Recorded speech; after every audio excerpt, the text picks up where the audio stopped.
Before this podcast starts, I just wanted to take a quick moment to obviously speak about Gino Rea quickly. Obviously, he is in hospital at the moment with some serious injuries after an accident in the Suzuka 8 Hours. So I just wanted to pass on my thoughts with his family and obviously everyone around him. We really hope to see Gino back on the circuit very soon. Obviously a fantastic rider in his day and still now, obviously with Honda. And yeah, from all of us, Cameron and Jacob are here as well. Yeah.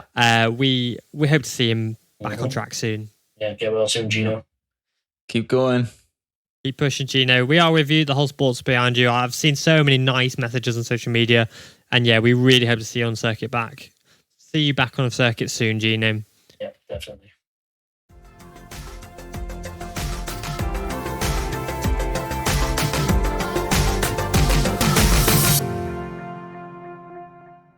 Hello, everybody, and welcome back to the episode 66 of the Everton Motor Racing Podcast. This is once again the second time recording because guess who didn't click record again? It was me. I hope you've enjoyed the last race weekend. It was absolutely outstanding, if I do say so myself. I wasn't really racing. I don't really know why I'm saying that. But yeah, absolutely belter of a race weekend at Silverstone, but it's episode 66. Yeah, you had a solid 12. Yep, I always had a solid 12. So What's that even Jacob, mean? number 66. I don't even know, to be honest. I'm just trying to whisk through it because we've already said all this shizer. Jacob, number 66, please. Yeah, well, I'll go for the two I had, Yeah. which was Sykes and Florian Alt. Yeah. And, of course, Joel Kelso. But I did forget Joel first time. I'm sorry, Joel. Yeah, and I had to literally ask to remind them both that he's been on the podcast. You still don't know number 66. To be fair, it was on the podcast before I joined, so that's my excuse. Yeah, but you listened before you joined, so you should have got it. I listened to, I don't know, a handful of episodes. I don't remember the Joel Kelso episode. Sorry. Bastard. Some other riders, Alex Hoffman, of course, Cameron Fraser in GP2, Nicky Tully in the Supersport World Championship, Philip Ton, the German youngster, who I remember when he was in the rookies, actually, he was 5 foot nothing.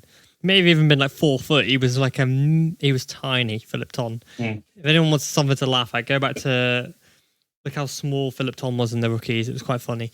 But yes, welcome back, Cameron. He's moved house. I have moved house. It's been very stressful, and therefore it's time for one of these. Ah. Yes, He's got there a it beer. Yeah. How long have you been waiting to pop that? Well, that's Well, it. he You took was so long about to to get when we were here talking. that I've just been dying for this. Today, we just have a little all-reliable 12-year Glenfiddich. So there we go. Nice. Classic. Carry on. I know nothing about alcohol, but sick. That's great. Yeah. Well, no, he was going to pop it before we started. And I was like, well, no, you've got I've got to to stop. wait. Yeah.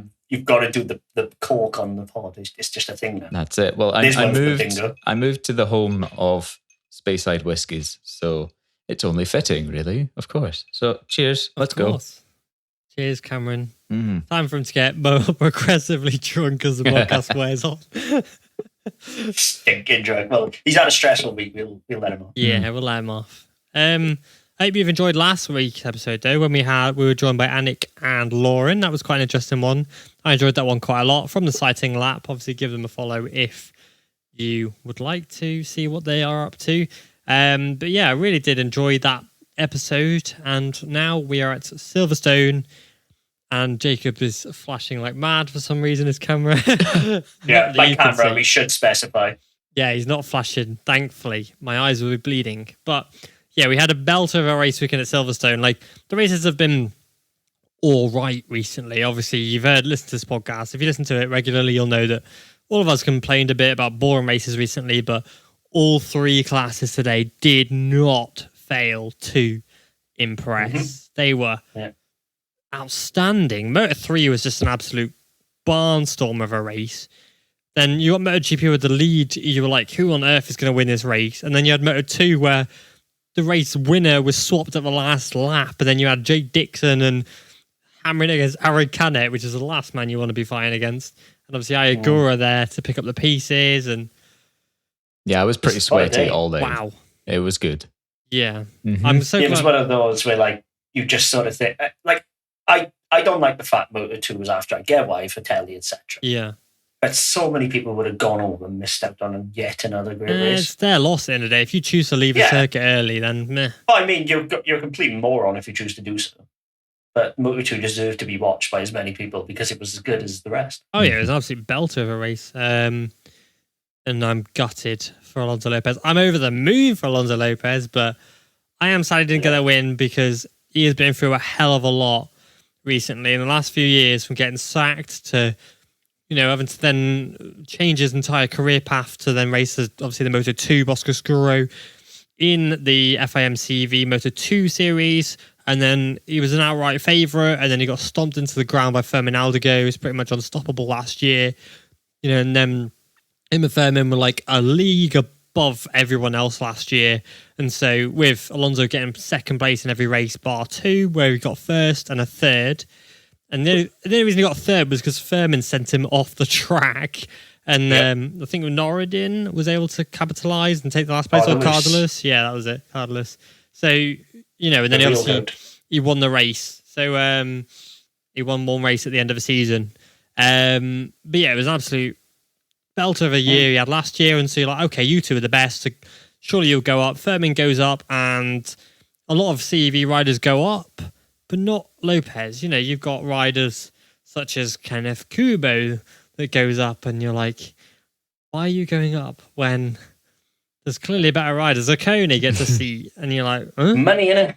Yeah, and obviously Lopez did have a seat.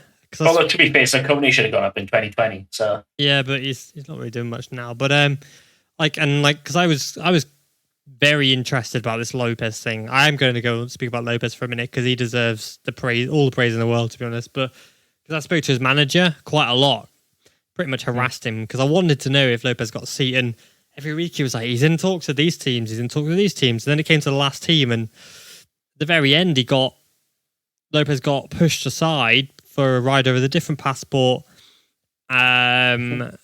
basically to give the rider a seat. The other rider does deserve a seat, and I'm not going to name names or team name, but the other rider is doing really well as well. Like, they've had a lot of podiums this year, they're doing really well. But yeah, it was just shitty then to see him pushed back to the chair for another year where he really shouldn't be. And now look at him, he's just... Tonight he got sacked, and he's back in the World Championship, and he's absolutely stunning. And then so drinking beer. What's that? Whiskey and Coke. Whiskey and Coke. Did it say Jack Daniels as well? Right, okay. Carry the on. little version. Oh. He's drinking a little beer. John Daniels. 7.5% cans. That's disgusting. But yeah, Lopez deserves the podium today and deserved to win. But yeah, and he'll probably win a race very soon. I think definitely. If this had happened and then the scenario was the same in the next race, he would now have the tools to defend because he'll know how to defend at the front. Which obviously he didn't have right now. Nah, mate, his defending was amazing today. Yeah, I have never seen a rider defend like that. No, but there was an era of inevitability that Fernandez would find a reason. Oh yeah, Fernandez is always going to send it. Fernandez. Whereas now, I think Lopez will have learned more from that than the previous 5 races where he came in. Oh yeah, of course. It's mad though to think that Lopez is actually still a rookie because he hadn't completed 6 races before he came in this year. Yeah, so that was race number 7, I believe, wasn't it? No, 9. This is 9th race in the World Championship, Moto2. Oh, really? Said 7, of course. Okay. Yeah, I don't know why they said that, to be honest, because he has done 9 in total. But still impressive. He's done so well, and he's a rookie. People don't realise he's a rookie because it's weird to say that he's a rookie, but he is a rookie. And well, he replaced a rookie technically. Yeah, he That's did. the worst bit. Yeah, but he's like, wow, like just Finati wouldn't have done that, unfortunately. Bosco Scuro, hate him all you like. We hate the decision. Like what he did was pretty shitty to Finati, but it's paid off. Definitely. And the thing is, if there was going to be a result anyway, it would be you. Look at last year. Yeah, Bosco worked the best. Navarro on the box. Yeah. Yeah. So it's one of those things that I think Aragon would be very promising. Oh yeah, Aragon would be really very similar. good. And Lopez will obviously know Aragon on a Moto2 bike. Yeah. So, could be a big thing. But then where was Fermin? Fermin was 15th. Yeah, like he could have got that pole and kind of dipped off. But again, Yeah. the bike is very finicky, where sometimes at some circuits it works really well, other times it doesn't. But Lopez seems to make it work everywhere he goes. It's the setup window it is. When you're in that setup window, it's like the Suter was and the KTM to a lesser point. When you're in that setup window, it's as good as the Kalex. But finding that setup window compared to the Kalex is like trying to find a needle in a haystack sometimes. Yeah, I know what you mean. one of Lopez those just seems to have it dialed everywhere he goes. And I could like to see him Which on a ain't gonna happen. Kalex. I'd like to see him on a Kalex, to be honest. But he doesn't really need to be on a Kalex. He's getting podiums on a speed up, so... Yeah, like look at every rider who's gone from a speed up to a Kalex has improved. Like even Unless Navarro. Like even Navarro has improved. Like he's more consistent, more regularly, rather than decking at every race. He finished 5th overall on a speed up a few years ago. And then just went completely downhill as the speed up got more finicky. Now he's on a Kalex, and although he's not like challenging for the front, his consistency is much better. Yeah, he's not because obviously crashing the all the Kalex time. setup is just so much better. Yeah, but speaking of another Moto2 riders, I want to give a big shout out to Cameron's favourite, Rory Skinner. Yes. Nailed it, right?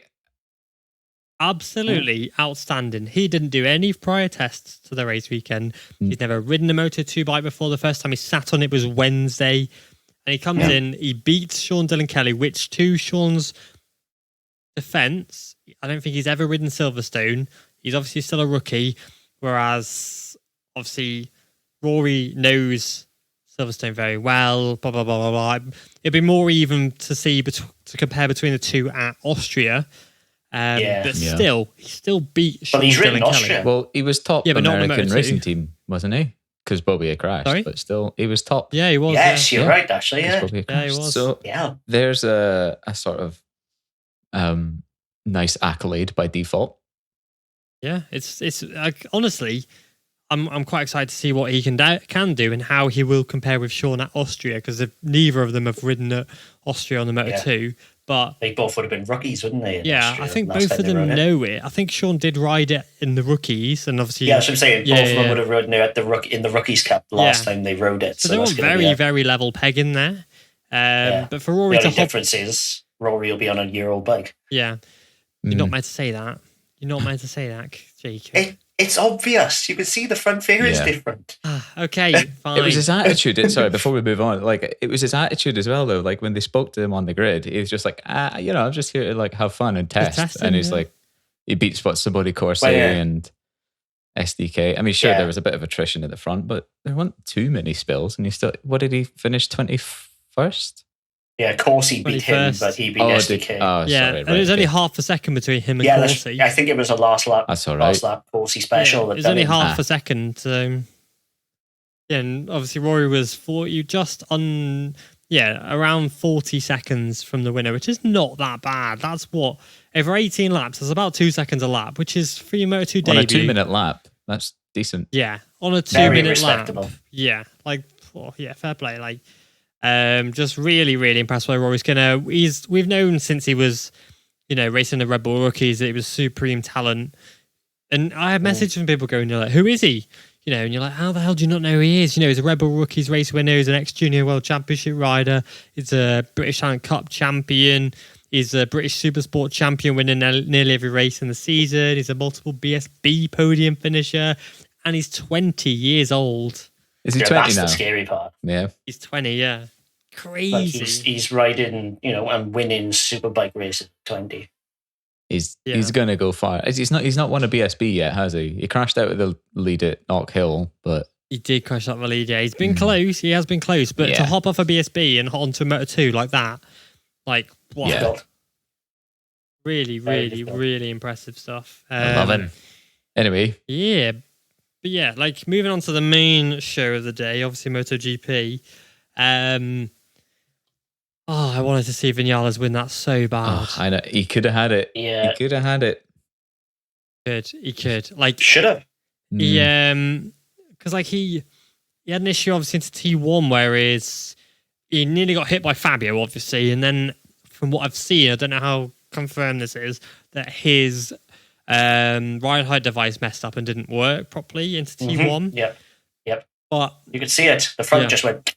Like if that hadn't have happened, if some buts or blah, blah, blah, if that hadn't have happened, he'd have been a clear winner. Like the fact that he could make up 6/10 on Pecco in about 2 and a bit sectors was mental. And then again, the last lap, he made a few mistakes, which, you kind of expect it from a guy who's sat here going, I could be the 5th rider in history to win on 3 different manufacturers.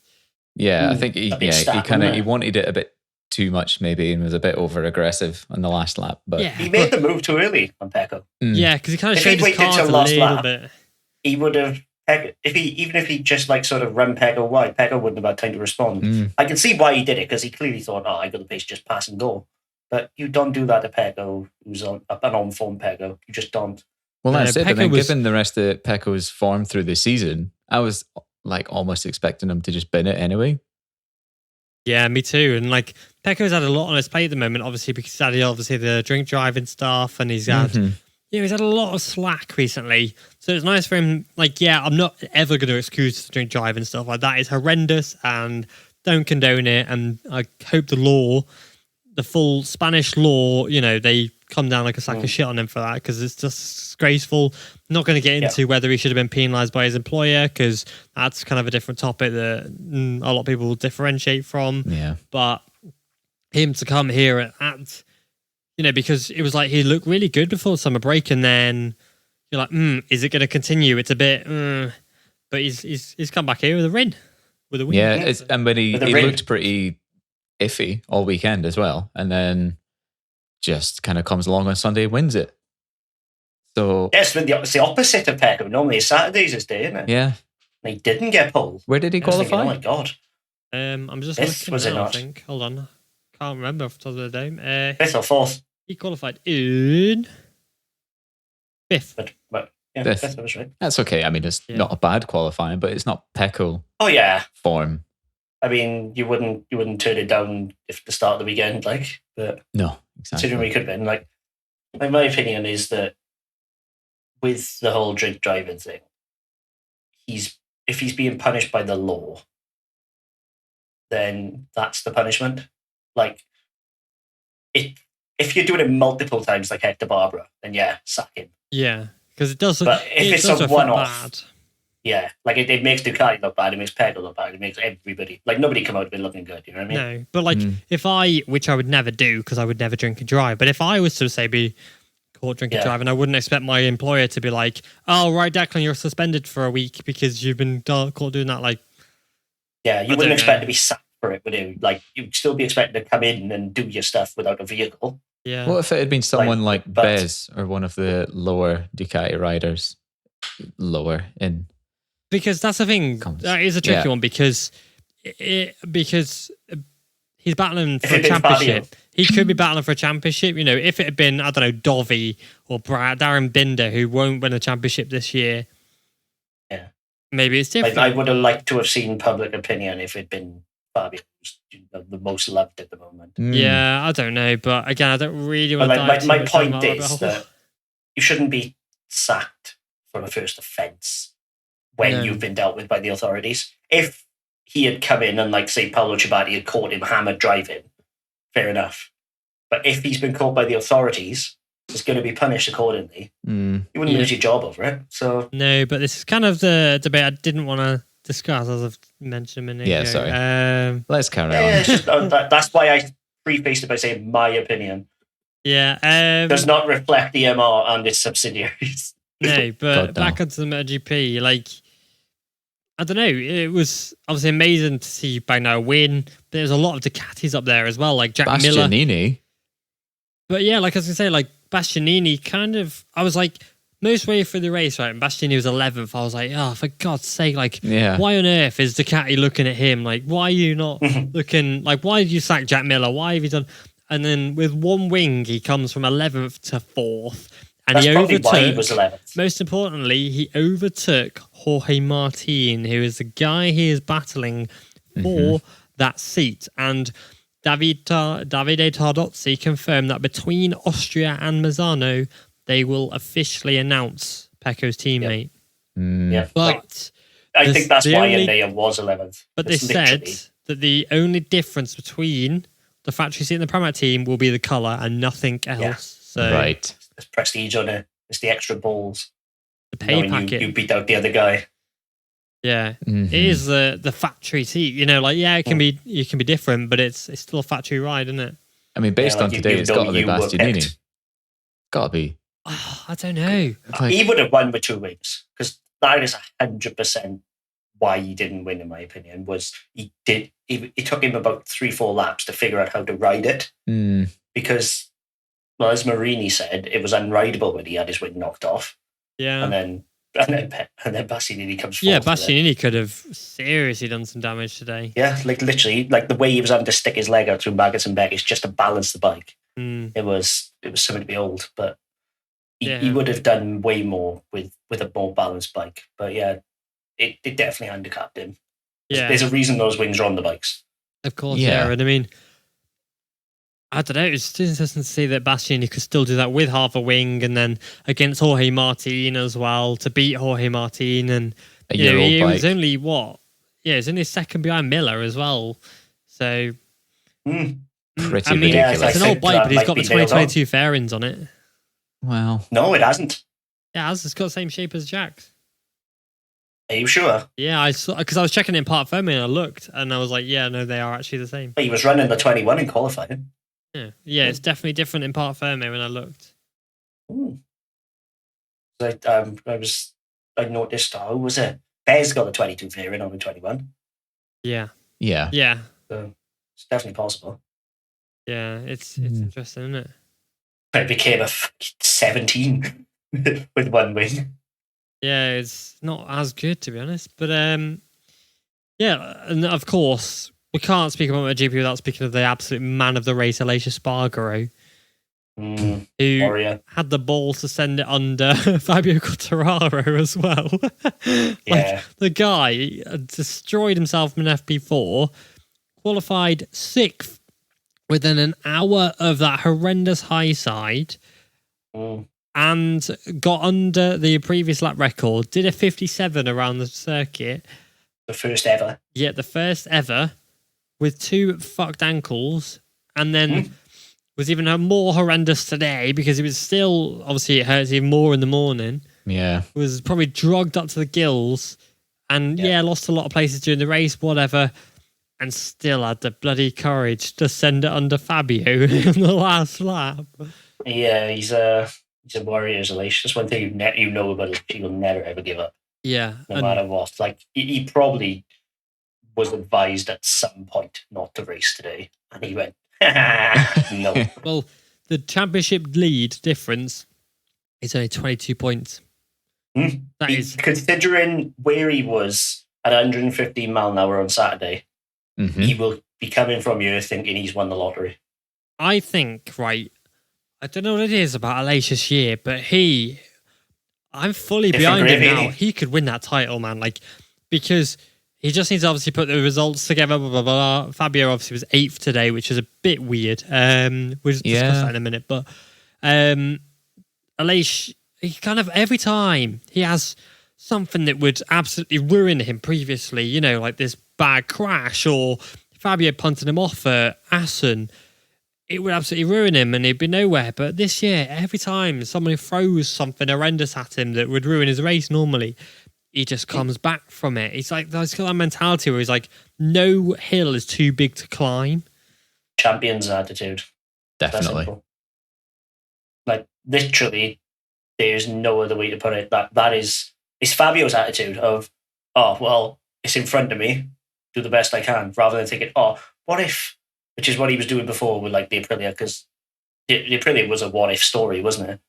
Yeah. Because he knew it could be better. Now he has the tools. He's got the experience. It's a perfect storm. And more years to see him improve it. And he's got Vinales on the other side of the wall. Or other side of the which pit, helps not the wall. her massively. Yeah. Absolutely. I think Aleix needs to be a team leader. Oh, yeah. He needs the prestige and the confidence.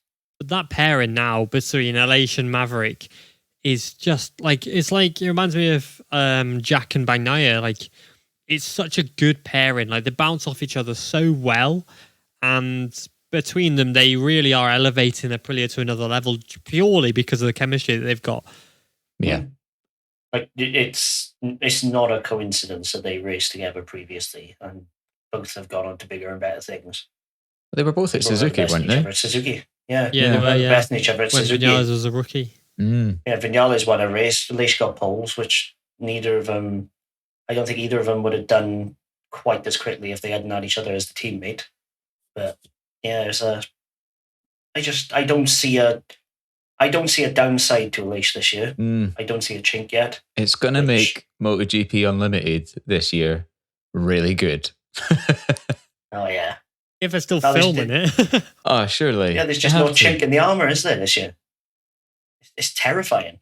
Like, it took him 33 years, but here he is. Like, and with 2 more Aprilias on the grid next year, surely Aprilia have got to be in for constructor title. This is where I'm nervous. Is it going to take focus off Aprilia and maybe worse with no concessions also? No, because they've got... The rumour is Miguel Oliveira and Raul Fernandez. And with those two, Miguel Oliveira can develop a hell of a bike. Oliveira is an outstanding rider, as we know. I think having Oliveira in there will only help to push it further. Having an obscenely talented rider like Raul Fernandez in there will push that bar even higher. I only see, if they choose those 2 riders, I only see them coming up together even more.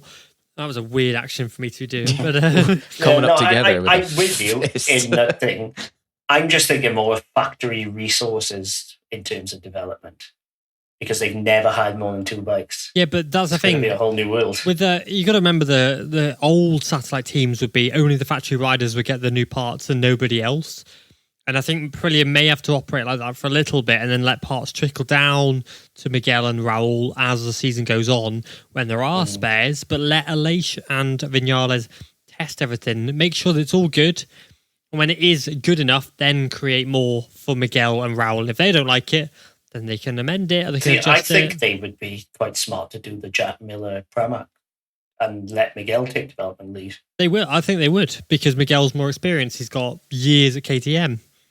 Yeah, he did turn the KTM into a winning bike for a bit. That's the thing, though. You mentioned Jack Miller at Pramac, and it's an interesting thing. I thought the other day that I wanted to mention on the podcast, right? You look at KTM right now, they are struggling like hell. They've got, in Tech 3, they've got 2 rookies, never ridden a MotoGP bike before this year, don't have anything to base it off. You got Brad Binder on one side of the garage, only ever ridden KTM. Miguel Oliveira on the other side, only ever ridden KTM. Jack Miller coming in has got experience on the Honda and knows the Ducati as well, and can bring, and obviously Danny Pedrosa's helped to push them in a good direction thanks to his Honda knowledge. But Jack Miller riding the best bike on the grid will help to steer KTM in maybe a different direction that they didn't know already, which helps KTM for next year. Last year with Petrox, didn't we? And it didn't. Yeah, that's true, but I don't know. I think Jack being factory will be a different dynamic, I think. Yeah, I think Paul going to Tech 3, when they do announce it, that's going to be the masterstroke, not Miller, in my opinion, because Paul has already ridden a winning KTM. He didn't win on it, but he's ridden a winning KTM, which he knows what he needs, what it should feel like, which Binder does too, I guess, but clearly they've lost the thing. Now they've got more than one input. I think bringing Paul back is a smarter move than Miller, because then Miller can just springboard the development that Paul needs to make a base for. I think both of them will work in harmony because they're struggling too much with riders that don't know anything else.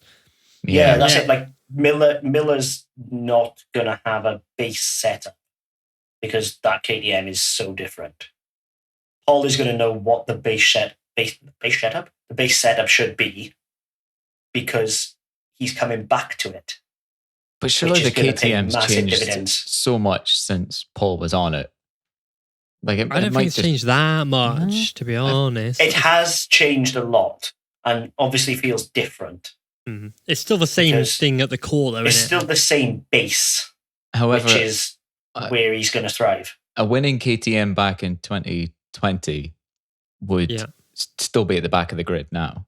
So getting it to feel like that would maybe just be totally the wrong path to but go I down. think it's a combination of the rider and the bike. Yeah. Because But, Miguel Oliveira won a race on it. Brad Binder's taken a podium this year. It's not like Very it's true. a bad thing, but it's a case of It was clearly a comfortable bike. You could use it, yeah. which I don't think you can use the full potential of this year's. I just don't know where they've kind of fallen apart. They've got the richest sponsor on the grid, and it happens. You know what I mean? Like, look at Honda. Yeah, it's about Nobody ever thought Honda would be in these kind of streets. yeah, but we all know why Honda aren't doing well. It's because one man smashed himself to bits. Honda were never good and haven't been good since 2015.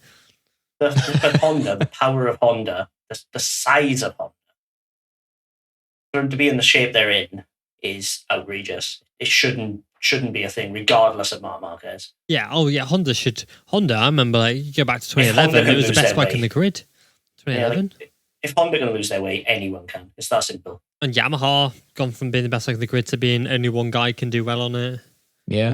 Like, imagine, right, you come into MotoGP in 2015, right, and someone said to you, 2022, the two best bikes are going to be Ducati and Aprilia. You'd have laughed in their face, wouldn't it? You literally would have been thinking, what the fuck are you on about? Like, yeah, because obviously it was 2016 when he only won his first race on it as well. So maybe even go back to 2014 when the GP 14.2 was running around and it was. Well, I was thinking Aprilia come back in 2015, didn't they? So. Yeah, good point. I didn't even think of that, to be honest. But yeah, I'm just being a bit technical. But I don't know. Or even 2012 with the ART bike. Oh, God. I don't remember that. And then you could say, if you'd said to them, 10 years down the line, that GP12 is going to be a GP22 that's the best bike. That Aprilia CRT bike is going to be a full-blown factory effort that wins. Yeah. You'd say the Suzuki is you'd won what they were smoking. Yeah, you'd be like, Suzuki? What's that? Well, you'd be like, Suzuki's also going to be the third best bike in the grid. So yeah, with the easiest to ride and you just wonder what they were on, wouldn't it? Yeah, you would. It shows there's always Honda will come back, Yamaha will come back. It's just life cycles. It's a weird one because I don't know. Go on, carry on. Well, I was just going to say the whole saying to someone that Aprilia and Ducati would be the best bikes on the grid in 8-9 years. In 2015 or whatever, it sounds like a Jacob prediction. Just sounds so like left field. They're just being like, nah. And that's not happening. Yeah, no way. Yeah, like I got on the Aprilia train early, I think. And, so in 2026, a BMW and a Kawasaki will be first and second in the championship, right? There we go. That's my BMW legacy. That's basically a Suzuki. And it'll have Scott Redding on it. A bi-motor. Oh, God. They're looking at Kiwi doing the Moto2, aren't they? Yeah. A bi-motor and an MV are going to be leading in 2026. And a Triumph. Mental. Maybe. But on to Suzuki, as we mentioned them quickly. Alex Rins had a bit of a nightmare today. He was looking like he was going to win the race and he cooked his rear tyre a bit too early. Unlike Rins. It happens. Unlike Suzuki. Yeah, and then Mir once again crashed. Yeah, he's fallen apart. It's in his head, isn't it? Ever since Suzuki were like, nah, we're not continuing anymore. Mir, his little safe hub that he had just kind of fell away at his feet, and he's stalling on this Honda deal, and it's like, bro, if you don't hurry up, mate, you're not going to have anybody on that seat next year. It'll be Stefan Bradl. Ink it now, otherwise they're going to withdraw it because you're doing so poorly. It'll be like Bradl and Marquez next year, and like when they had Savadori on it because no one wanted it. Yeah, so it's one of those things that Mir is, as we know, one of the most naturally talented ever. Yeah.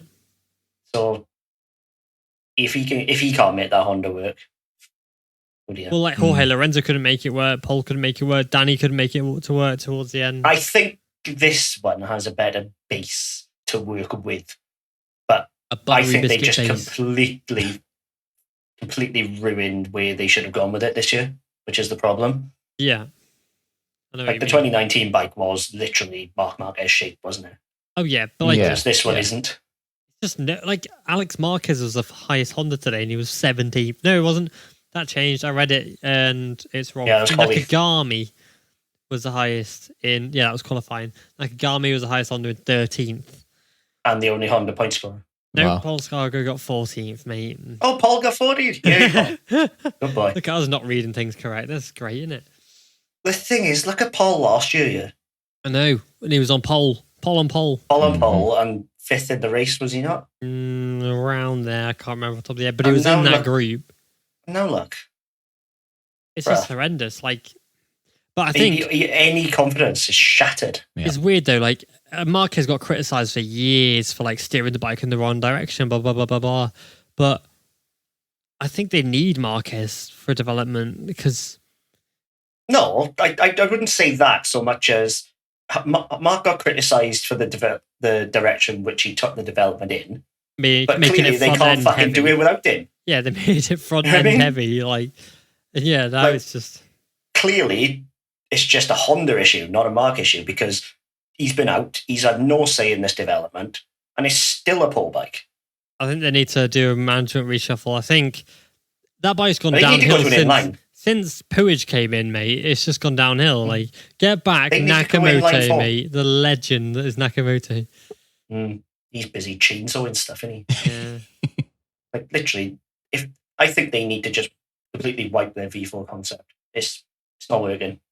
Do whatever they can't make the rear work. So whatever the rear is doing at the moment, it'd be really hard to walk away from a V4 given the state of the rest of the grid right now, though. Their Superbike engine is one of the most powerful inline fours.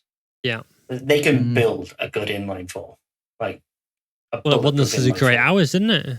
Yeah, you know what I mean. Like, they can build a good inline engine. So clearly, a V4 is it's done. You know what I mean? Yeah. Like, they can't make it work. They've lost their own tail. Get the V5 back. Fucked it. Illegal now. No. I know, massive sad. Yeah. Jeez, oh. I'd go a triple though. Triple? Yeah. Imagine the power you could make with a 1000cc triple now with what we know now. Or do it and say a single pot.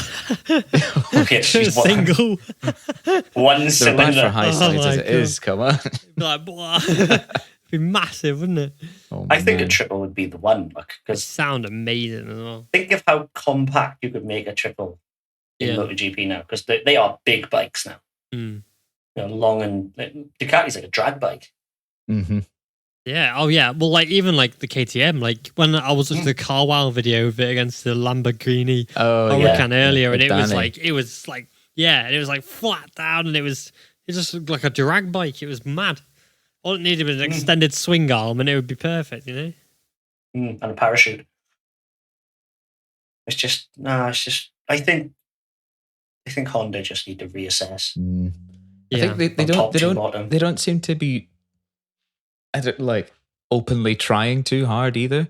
Like Ducati seem to have something else pretty much every weekend. Like they had those new wings. Gigi just does whatever. Yeah, he's got those little weird Pokemon wings now, haven't they? Aye. What do we make of those?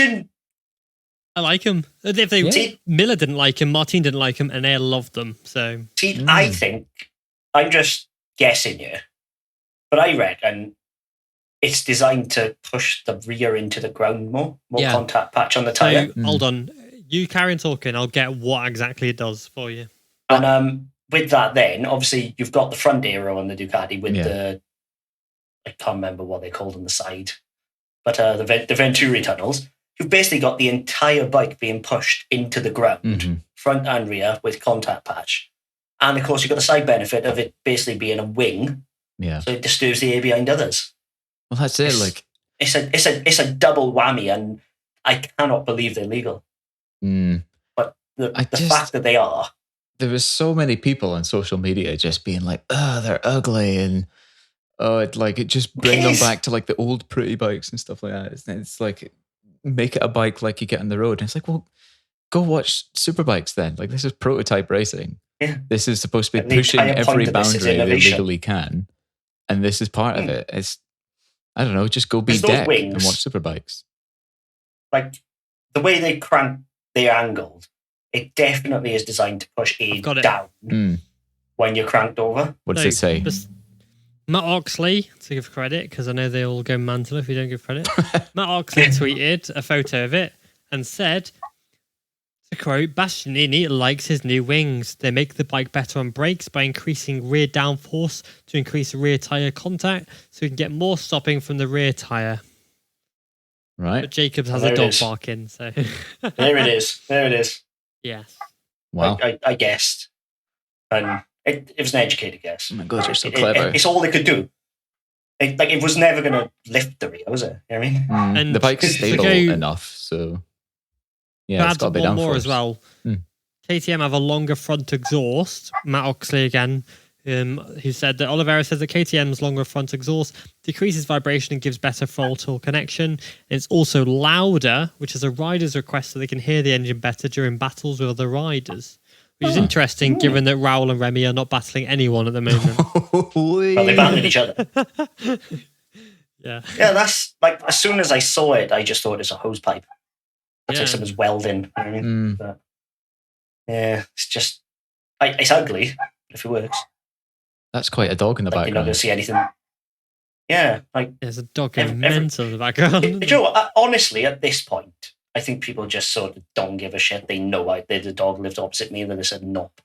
So, Yeah, it's charming. It's it part honestly, of your I swear they let it out specifically when I'm talking. Because I never hear it when I'm just sat in my bedroom or wherever. It's Sunday night, guys. Get the dog. Yeah, pretty much. That's what it feels like. Has there been a GP this weekend, right? Just lock the dog outside. Funny enough, I was streaming last weekend on YouTube, streaming games on Sunday. You stream games? Wow, Jacob's a YouTuber. Oh my Whoa. God. Yeah, to all 2 of my subscribers. I got private links. Everyone go subscribe to Jacob. You can't. It's private links. Well, what's the point in that? Basically, so I can make clips. But there was not one woof. So woof. I'm convinced they just not one balk, not one howl, whatever you want to say a dog does. Hey, anyway, thick dogs. Yep. Anyway, back to MotoGP. Yeah, so interesting to see the development, I guess. But I'm again still struggling with Franco Morbidelli about what the frick is going on, man. He looks, it's weird because he looks good and he looks like he's going fast and then he's just nowhere. 15th. Yeah. It's definitely the bike, though. Wait, we've missed a bombshell we haven't even discussed. Boomst. Andrea Dovizioso's retirement. I was getting to that in a bit. I forgot that. No, I was going to bring that up in a bit before we got it, but yeah. So, now Frankie's basically sealing his superbike coffin, I feel. Maybe. Which is sad. Like, the only way he's ever going to do anything now is if he gets that Aprilia or something. Otherwise, I think so. He's buggered. It's a real shame that Suzuki have pulled out because he might have got in there, but... Well, they would have re-signed Rins and Mia, wouldn't they? That's the thing. So... Maybe. You know, if in 2019 Morbidelli had been offered the ride to teams, everybody would have ripped your arm off. Yeah. This Morbidelli, I don't think has the same pull. It's a real shame because I like Morbidelli. Yeah, Frankie's a good boy, but he's a bald guy now, like. Yeah, that's the desperation in a. Like, that's the bombshell. No, that's literally like if you've got to shave your age just to try and change it up. Yeah, you know you're in a real bad spot. Oh yeah, that's straight up desperation when he gets to that point. You know. Yep. Dovi though. I know. Dovi retired. At Misano, no less. At the end of the season. Which is annoying because it'll finish on 249 career races. Like, come on, you could have waited. Back at Valencia could on have a waited third bike. one more. Like, come on, man. Comes back at Valencia on a wild card Ducati for his 250th race. Wins, drops Mike, leaves. Like Troy Bayliss did. Yeah. Yeah. It's like, see you later, boys. Like, that's what I was thinking. The thing is, though, right? He could become an Aprilia test rider next year again. Yeah. Because he did it last year, really enjoyed the bike, really enjoyed it. Aprilia need more support next year. Why not just rehire Dovizioso? He enjoyed riding the bike last year, said he didn't want to race it. He's going motocrossing, isn't he? He is, but he did motocrossing last year as well. He can do some test riding RF every few weeks, can't he? Apparently, he's quick enough to enter World Championship level. I wouldn't be surprised. Get him on MXGP. Yeah, well, that's what I was thinking. If he probably will enter a couple of MXGP runs. Get him on the Red Bull KTM. He is fast enough. Oh, imagine that, Dovi on the Red Bull KTM MXGP team. Dovi and Caroli just make a return sick. for a one-off. And he wouldn't have to blank off the logo on his helmet either, because he can wear an Alpine Stars helmet, can't he? That still pisses me off. It looks horrible. I can't believe Shuey still haven't paid him. Like. No, he had to pay the Shoei for the Shoei lid. Alpine Stars bought those helmets that he's wearing. Like, each time he has a new helmet, Alpine Stars are buying them.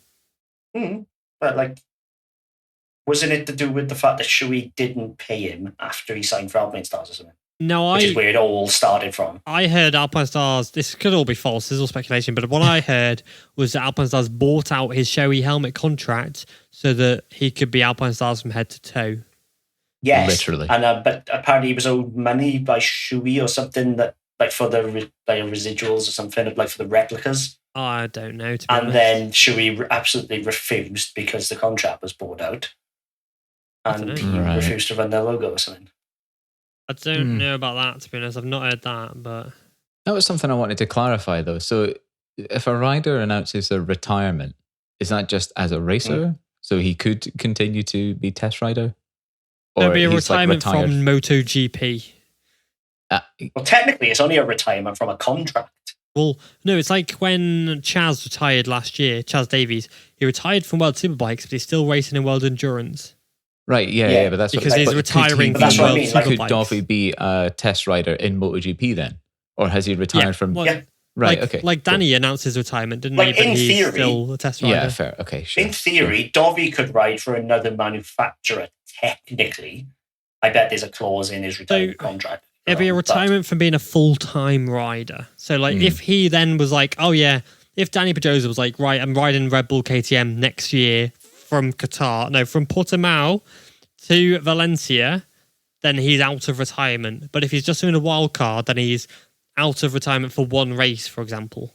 Semi-retired. Because what I take it as is that he's retired from that particular Yamaha contract. Like, I imagine there's obviously going to be something in place that he can't race another MotoGP bike the rest of the season.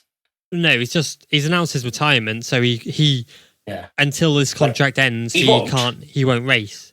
Yeah, like he won't. And he will be released by Cal Crutchlow. The theory is that he could quit the Yamaha and then hop on a Ducati the next race, for, like, just as a thing. No, because he's retired from the Yam contract. Like, I assume there'd be clauses. He's contracted to Valencia. He's just not racing after. Oh, he is still contracted till Valencia. It'll be contracted till the 31st of December 2022. That's what I was thinking. Was it's a retirement from the contract? No, he's retired and won't race next year. If he then signed a contract with, I don't know, Aprilia to race Aprilia next year, then he would come out of retirement to race for Aprilia next year. But as of now, he is retiring from the sport and will not compete in any more MotoGP races after Misano ever. Because the thing is, obviously, he won't be contracted to Yam till December 2022 because they won't pay him after Misano. No, but he may have either bought out his contract from Misano or said, I'm not racing after this. Far more likely he signed an agreement not to ride for anyone else, but they won't pay him. But the simple is, without trying to overcomplicate it, he's retiring. He's not racing MotoGP anymore. You won't see him in MotoGP after Misano, basically. Yeah. For Yamaha or anyone else. No, unless he makes a wild card. Yes. Which is unlikely. That's what I mean. It'll probably. But like going back to my other thing, I'd like to see him go back to Aprilia as a test rider because him and Salvadori would make a good little pairing. And even if he chooses, I don't want to race any more races, like Danny said, then that's fine. You probably speak to Danny and think, it's actually quite a cushy life. Yeah. It's cushy. You just turn up for a circuit. Danny gets all the love, gets paid well. Yeah, because Danny doesn't have to risk his neck every weekend. Danny was at Austria last week testing. Do the odd drag race for YouTube. There you go. Yeah. Mm-hmm. Easy. Get that Red Bull money. Head up. Easy. Show up at Goodwood for some reason. Oh yeah, go up the Goodwood Hill, But do a few tests a year, get another story for your house. Nice. Sorted. But yeah, it would be nice to see Cal Crutchlow on the bike as well. Like, I don't think he'll do very well because he's retired and he's just had to get input, and it's the RNF, so they're not going to be getting major good parts anyway. Thing is though, Cal will be on the development 2020. That's what I was going to say. He'll be on a mule. Yeah. No, that's fair enough. But then they still can't give RNF any information because they're going to Aprilia. So it's like... Well, that's why it'll be Cal in the Yamaha box They won't. with RNF Callups, basically. Really? No. He won't have any RNF team members around him, put it that way. It'll He be will. Yamaha personnel. No, he's going to be racing for the RNF team. With the Yeah, RNF yeah, but personnel. I guarantee he'll have brought his test team, mechanics, etc., rather than Dovies. That's a Yamaha. That'll be a Yamaha's decision, not RNF. But if it's racing for RNF, it'll be RNF techs around him. I'd love But him to do this. Because obviously they haven't got the contract. They don't want to see any 2022 secrets. No, Unless they do well, Yamaha are doing this next year. Obviously, they'll have to like, try and shit, we forgot about that. They're doing they'll have nothing. to try and hide what they can. But if he's being replaced, then he'll just run with the same team members as Dovi. You'd think. I don't know. Yamaha might word it differently or run it differently, but If I Yamaha don't got know. any sense, they'll send their own team members for the test team. yes. But yeah, on to Moto2. Obviously, It was good. it was amazing.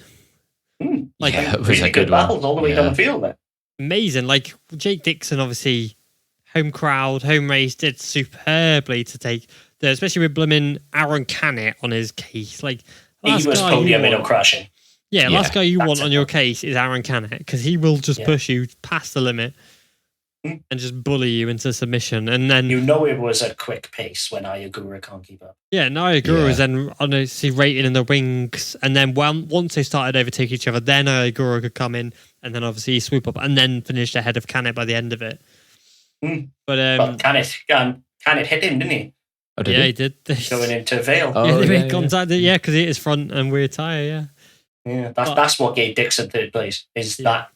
that disturbed them both enough that Dixon got the clean Run air. away, yeah. But amazing ride. Obviously, I want us to go back. Obviously, Alonso Lopez, because some of the defending he did against Augusto Fernandez was some of the most amazing riding I've ever seen. Like the fact that every time Augusto made a look, Lopez would just chop his nose off every time, just cut him off, and his defense into every corner was absolutely superb. And every time Fernandez went for it, he just couldn't until he basically just had to absolutely send it into, I can't remember the corner name, Jacob, you know, Brooklands.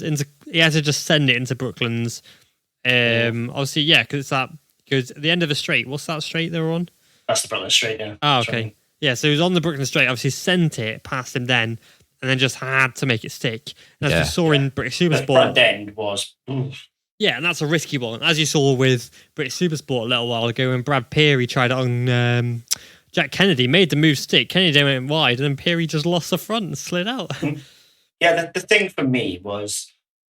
I obviously, I've said before, I listened to the World Feed over BT and that.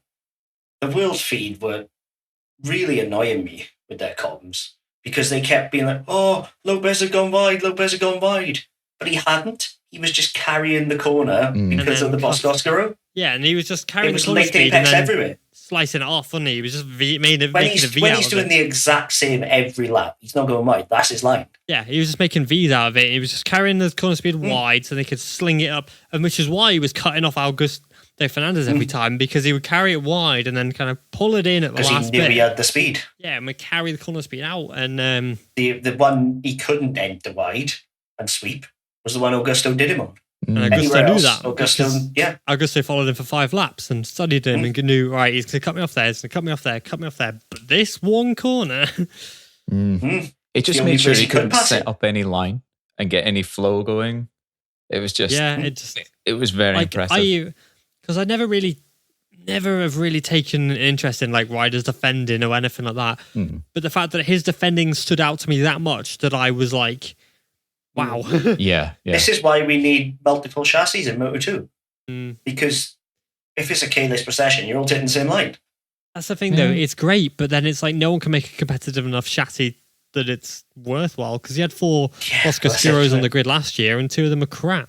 And as soon as you get Canet off of one of those and onto a different one, bang, he's championship contender. Yeah. Yeah, so like the golden days of 2010 when you had like 30, Yeah, the 14 Moriwaki chassis. winning the championship. Moriwaki, MZ, Pons, Kalex. Wasn't even Kalex on their own at that point. Bimota. Suter, Bimota, yeah.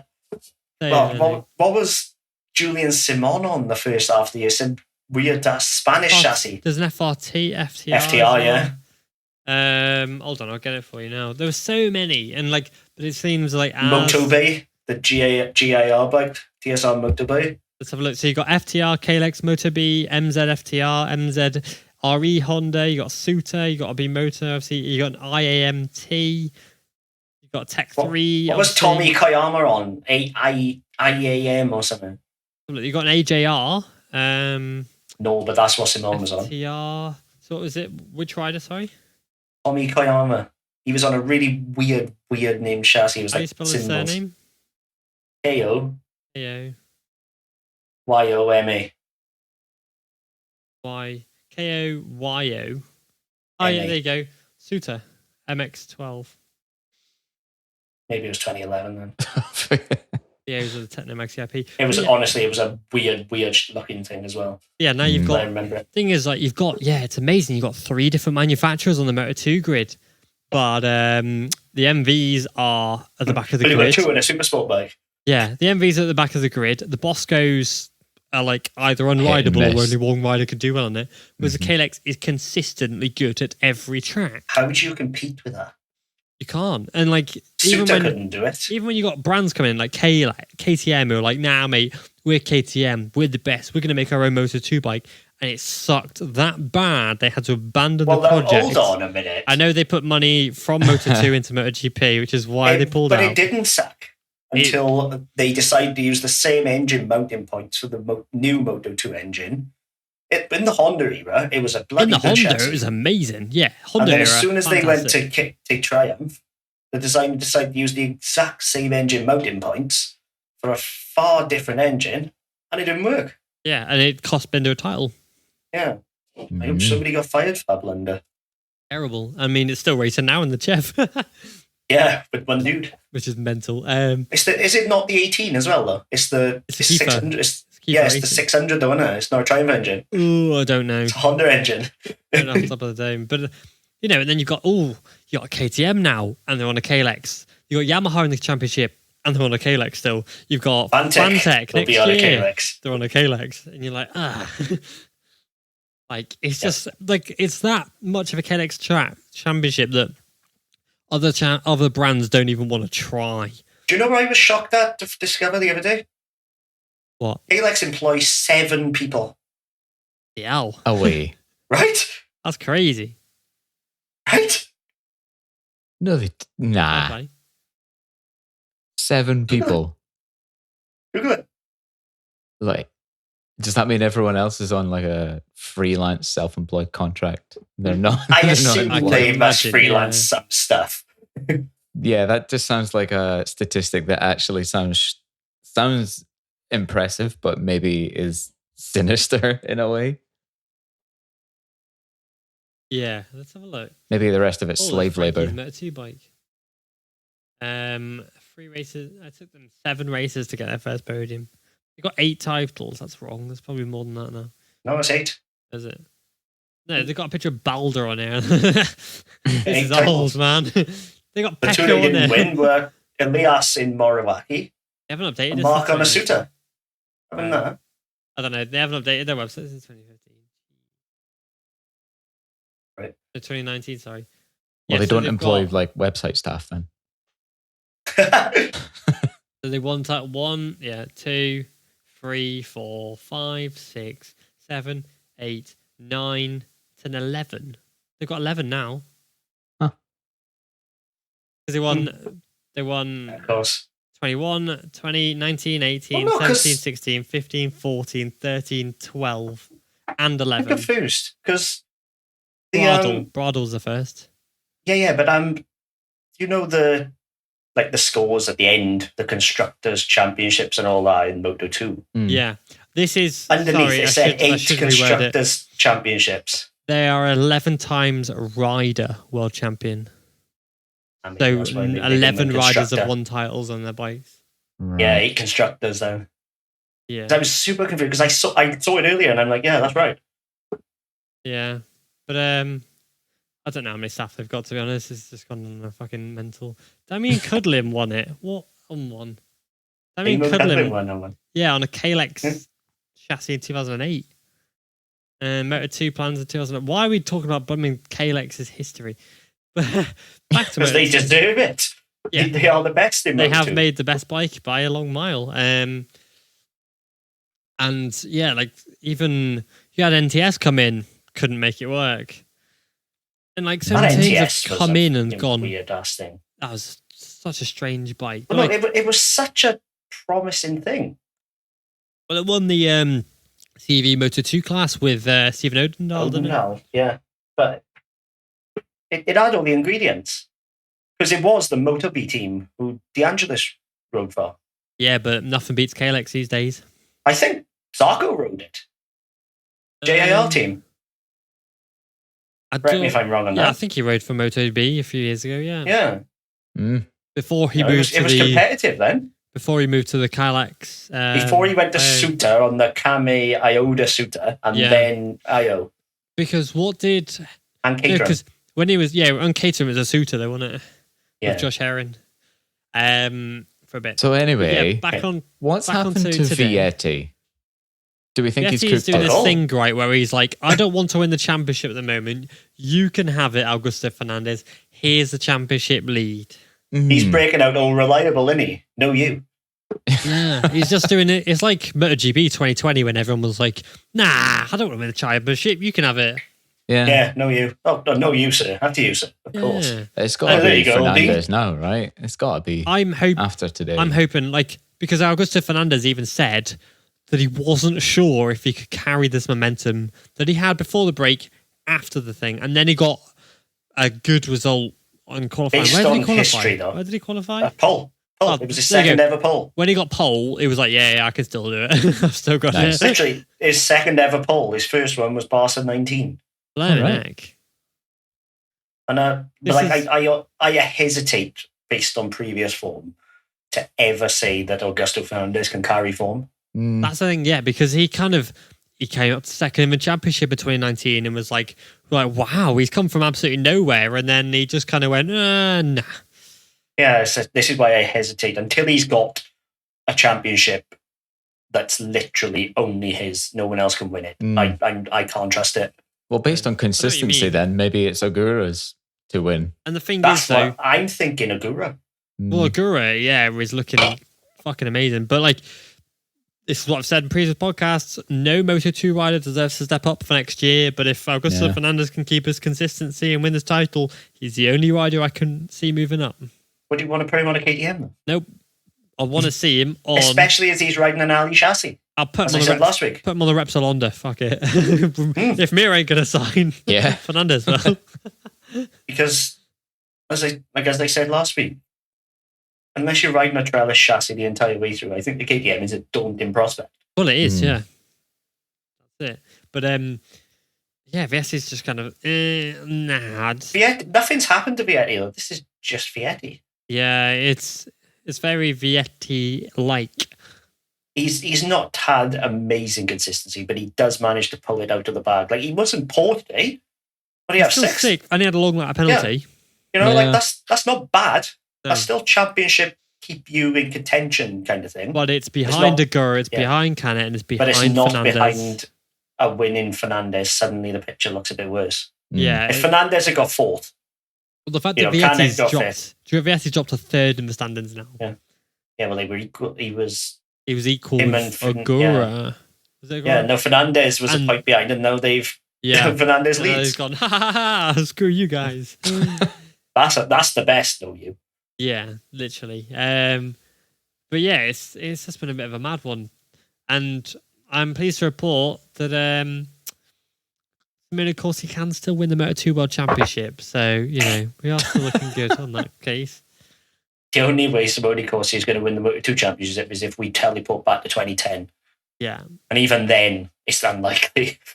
Yes. But yeah, we've spoken a lot about Moto2 already, but we'll go into predictions in a little bit. Philip Salach, though, he had a great start to the season, fell off a bit, and now he's building back up again. He had a few good races recently, Philip Salach, because he was racing championship. Yeah, he had a really good race in the Netherlands. I think he was 10th or 9th. Obviously, struggled in Germany, struggled in Catalonia, but he's kind of his result today, 9th place is the best result he's had in Moto2 yet. Which is mad when you think how strong he was at Qatar. Yeah, he was 5th at Qatar. Yeah, so, but again, this is Salach, and there's a good chance he could be 21st next week, Well, that's the thing. Like, I thought that, but then he's kind of carried it over from the winter break again. I tell you who I do want to give a massive shout out to.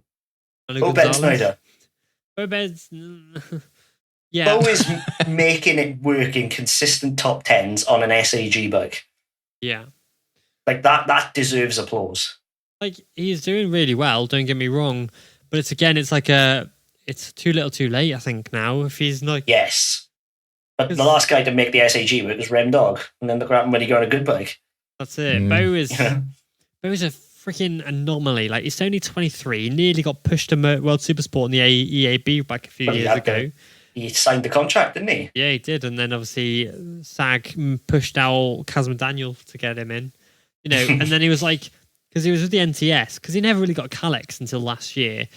And I remember he had that outstanding run with the NTS, and he was scoring points. He got 14th and 8th at Valencia, and then Portimao, and was amazing. You're like, okay, he deserves to come in Moto2. Let's get him in Moto2. And then the hell happened, and then he qualified on the front row for the opening round of the 2021 season at Qatar. And you're like, oh my God. And then he's just kind of gone, no. I think it's as much an SAG symptom. Like, chuck him on, say, an intact, even a B team, like intact, and he'd be thereabouts. Yeah, the thing is, though, he is now, how is he? He is 12th in the championship, so 61 points, right? Last year, he scored 46 points. He was already outscored last year, which is really good. He equaled his highest ever Moto2 result. How many DNFs has he had? Assen, hold on a sec. He equaled his highest ever result at Assen last time out with 5th. He's had 0 DNFs so far this year as well. That's the point. He had 2 last year, which is not many, and then 1 the year before, 3 before the year before. If I remember rightly, he had 1 crash on the NTS all year. No. And it was a DNF. Oh wait, in 2020, yeah. Yeah, and he didn't crash in any practices or anything. He had 1 entire crash the entire year. Yeah, in 2020, on the NTS. Which is amazing. That's a stat, isn't it? Yeah. I mean, he did crash 3 times a year previous, so it's not like it was just... But, and there's a lot of riders who have made a step. I think Jeremy Alcoba made a step this weekend, straight into Q2 Manu today. Gonzalez did. Manu Gonzalez, who, as I've said many times, is an absolutely obscenely good rider. And to be figuring out that Dunlop now. Really impressed.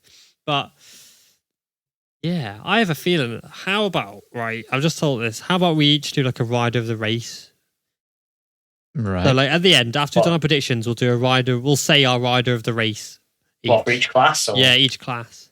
Well, like predicting a rider of the race, or just... No, just like, this was our rider of the race today, kind of thing. Right, okay, cool. If you don't, and if people listening don't like it, shout at us. Yeah, let us know. But, really good Moto2. We've already talked about Moto2 quite a lot, so shall we move to Moto3, and then we'll do our predictions? Yeah, we'll go back over them. So, Moto3, belt of a race. I forgot to breathe. Fun fact... Yes. I don't think I'm prepared to talk about Moto3 yet, because where do you start? Literally, I was just thinking that. I'm going to start with the fact that Sergio Garcia and Ayumu Sasaki's crash was the first Moto3 crash all weekend long. No crashes in free practice, no crashes in the qualifying. No, there was 1. Was there? There was 1 in free practice because they mentioned it on the broadcast, and I was thinking 1 is low. Yeah. Oh, okay. So that's mad, though. Even 1. Sasaki has been declared unfit. Yes, he has, because of head trauma. Clavicle trauma, I think. Something like collarbone. That. Collarbone, okay, yeah. That's fine then. That's better. Or cervical trauma, I said. Cervical, mate. He's not got a cervix. Cervical. He's not got a genuinely. Read it. That's exactly what I was thinking. Okay, read it. It says cervical trauma. I'm finding it. There's no way it can say cervical because I was. trauma. It must mean something else. Has been declared unfit due to cervical trauma. Cervical. I assume it must mean head or something, and it's been lost in translation. It must be. Unless it says cervical trauma. Oh, okay. So cervical trauma is the most common cause of a cervical injury, obviously. This can include motorsport, vehicle accidents, falls, penetrating or blunt trauma, sports related. It's to do with the spinal cord. Hold on. Right, okay. Cervical spine injuries. There we go. That would make more sense. Not I swear to God, though, we're not these doctors. two blimmin' Max Racing riders are getting injured every week. There you go. Cervical spinal cord injury. Yeah, it's their spines as well. Jeez, oh. That's why he was wait, that's why he was on a stretcher. Well, no, he was on a stretcher because he was unconscious and he landed on his head. He was definitely out for a few seconds. Oh, he was he was motionless for he was in a bad longer than you would like. He doesn't have small crashes, Sasaki, does he? No, he doesn't. That's the thing though, like these two, John's been out for most of the season injured. Sasaki's missed a load of them. I'm glad that David Salvador will get the spot, of course. Yeah, because he'll have a fitness test, won't he? But there's no way he passes. Yeah, no, that's it. But I'm glad to see Salvador on it because he knows Austria well and he's good at Austria. Oh yeah, imagine he wins. Oh mate, I'd be absolutely over the moon. But Moto3. So Sergio Garcia got taken out, and I was like, oh my god, that's it, the championship. No way, he's a Guevara. He's going to be leading the championship, and then Ortolo takes him out. Ortolo took out Guevara. Can I just point out a bit of irony? That an Aspar contracted rider took out Guevara. Oh yeah, is he? Yeah, he's Aspar contracted on loan to NBA. Is he still Aspar? Is he? Yeah, he's still Aspar contracted. He was Aspar last year, but yeah, like mental. He's on loan basically. Hold on, I'm going to mute my mic. Keep recording, whatever. Okay.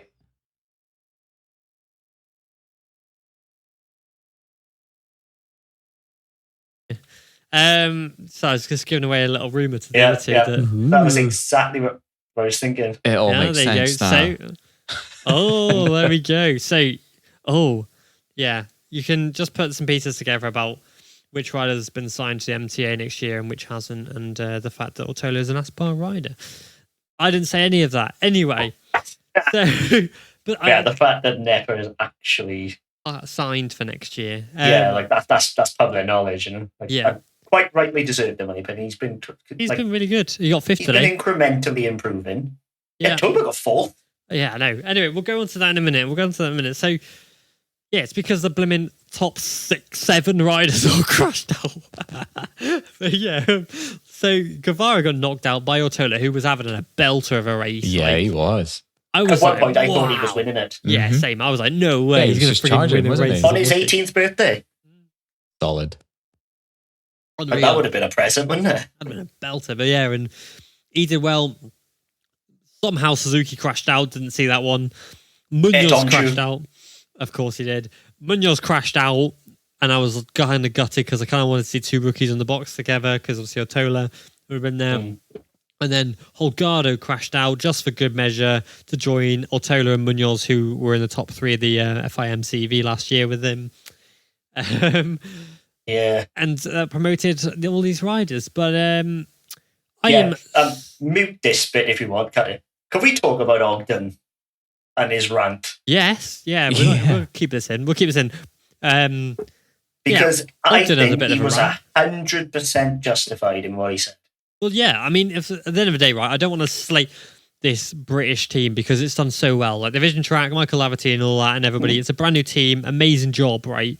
And for me to sit behind a freaking keyboard now or a microphone from the comfort of my own home, not working in motorsport, I kind of work with motorbikes, I guess, but not in MotoGP. For me to sit here and be like... I don't know. It's that image you've got in an office full of bikes. Well, we do have a motorbike in our office, but so, it's easy for me to talk basically without actually being there. But, it's a brand new team, and they've done so well. You've got Johnny Garner's doing amazing in the British Talent Cup. You've got Carter Brown doing well. You've got all these riders, Corey Tinker going up the level. You've put 2 riders into the World Championship. It's a fantastic job. They've got Taylor in there.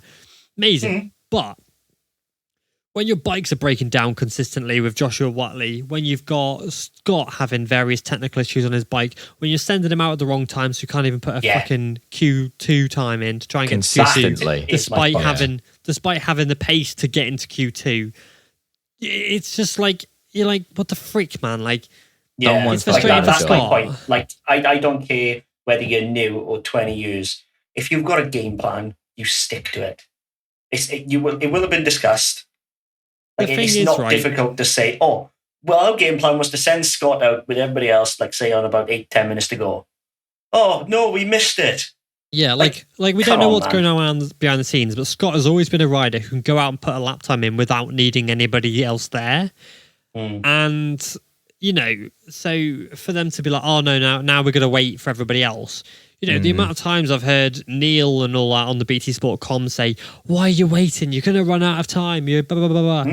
And then for Taylor and obviously Michael's team to do the same shit, you're like, what are you doing? The fact that it's a new team doesn't wash when MT got first and third. When the MSI squad are on pole and third place as a brand new team as well, yes, they had experience in the Junior World Championship last year and the year previous with Pedro Costa, but it doesn't. It don't wash, does it? It's not a good excuse. Yeah. No.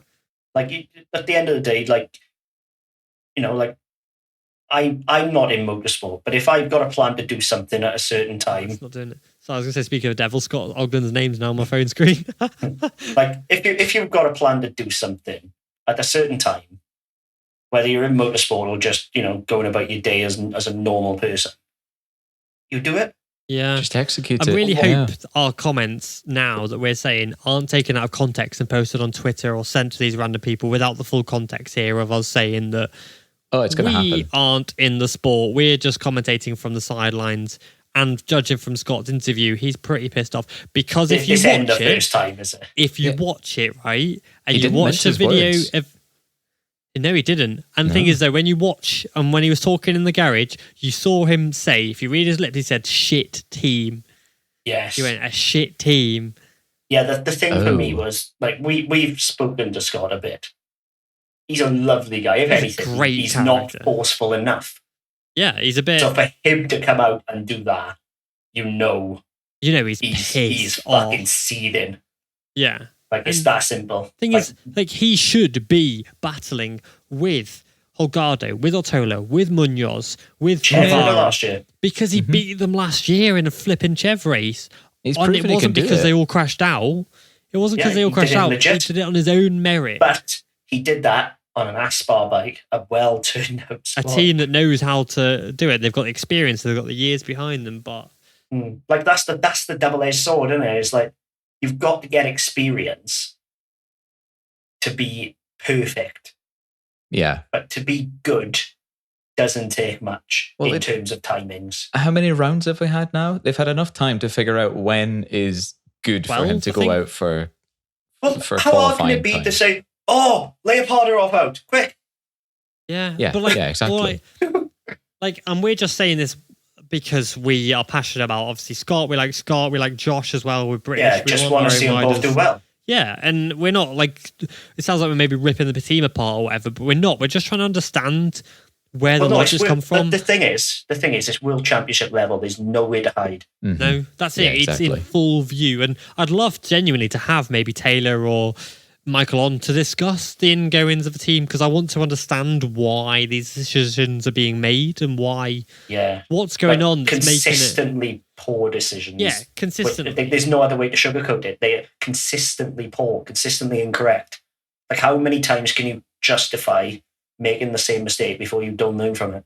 Yeah, and again, I want to say, they've done an exceptional job.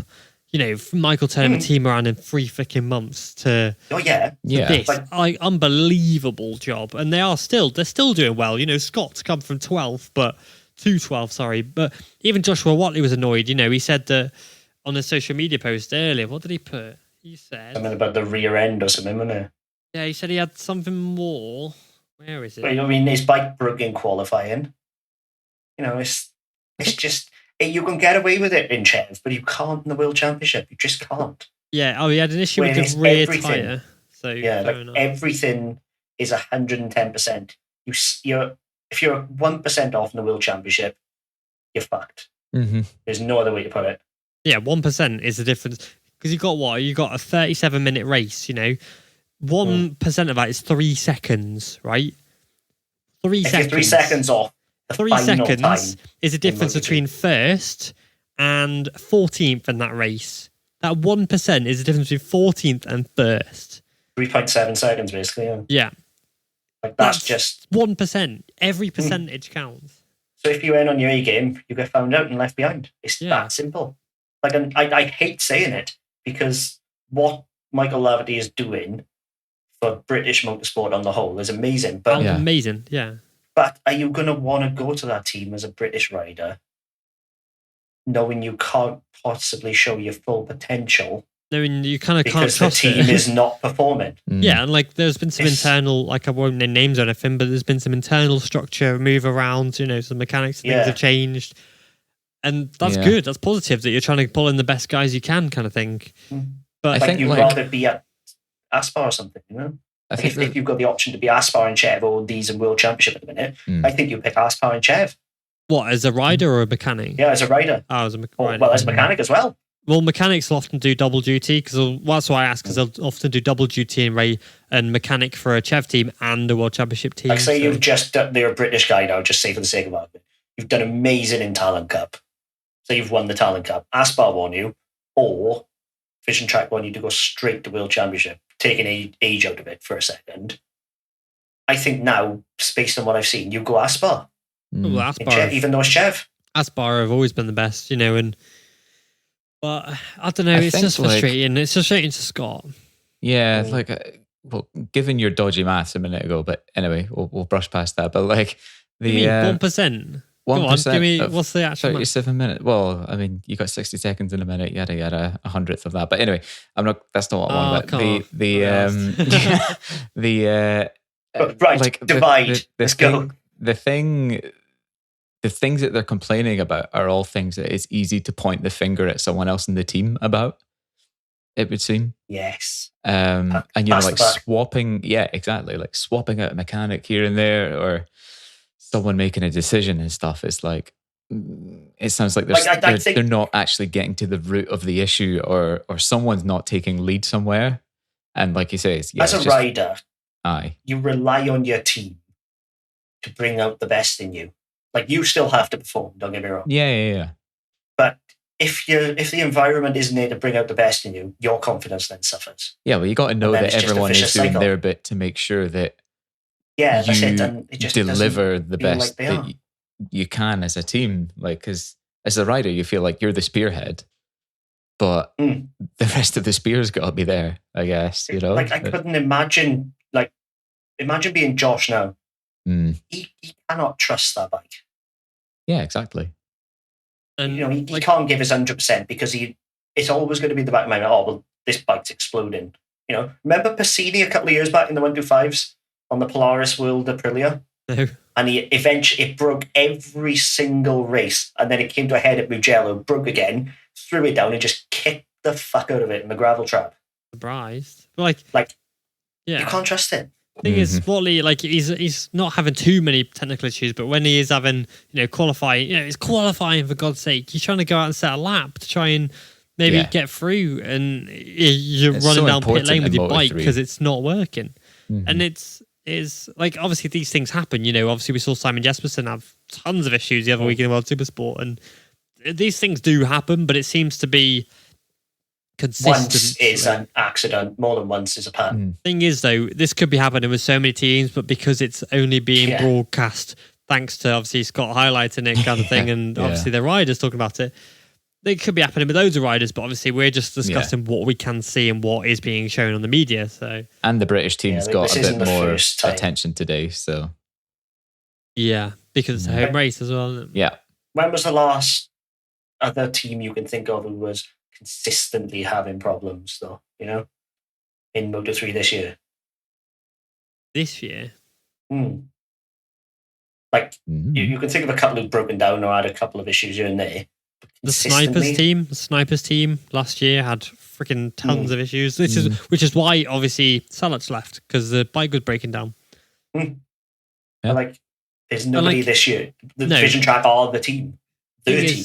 Yeah, because these things do happen. Like, obviously, we didn't know anything about Salach's bike having issues until he left the team. We're not trying to sit and point fingers at people, but that's obviously what we're discussing. What it has to be in discussed. the media. Yeah, no, it should be. Like being silent about it. It's just it doesn't work. It's just you can't not point it out just because they're British. I'm just worried about the backlash on Twitter. You should, you should be. People will be like, oh, you should be not be pointing out. You should be supporting British teams and that. We just want the best out of them. I'm just worried about the backlash on Twitter. Just because they're British, you can't support mediocrity. Well, that's toxic positivity. To just be like, yeah, good for it, yeah, like, well done. No, man, you got to talk about the issues. It's all just trying to improve it. It's Yeah, like fair play to Scott for actually not really mixing his words. It was a bit stupid for BT to go and shove a mic in his face after qualifying when he was clearly angry. But that made some good TV. Yeah, I was just about to say that's reality TV levels of fucking shithousery, innit? Yeah, it was good. Yeah, it was good. But, it was great. So I'm good on him. He could have just been like, oh yeah, no, it happens. He finally cracked and he just went for it. But moving away from that, just before we move on, sorry. Yeah, I've done the maths, and roughly 1% of a 37-minute race is 22 seconds. So that helps your point. Jeez, 22 seconds. So that would put that's the difference between Carrasco.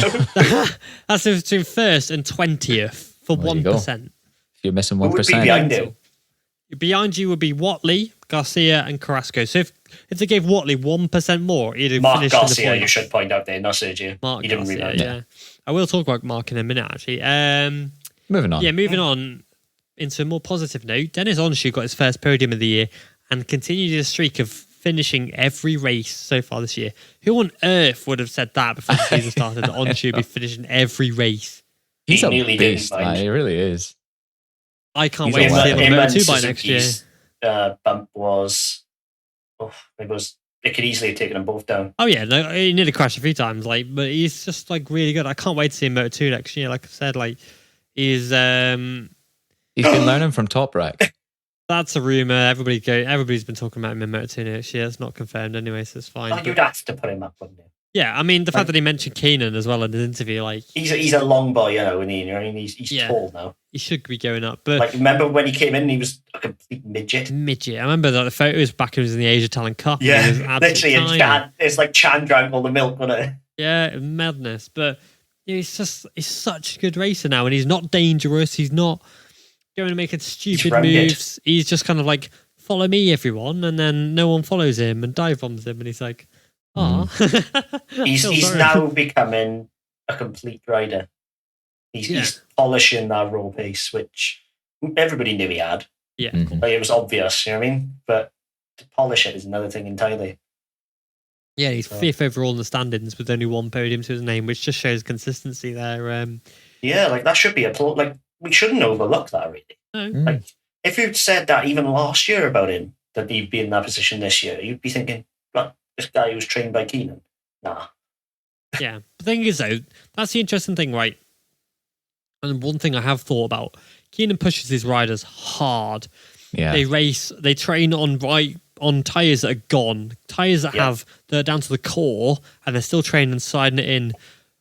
You very rarely see Toprak, Chan Onsu, Batayan Sogfoglu, or Dennis Onshu crash.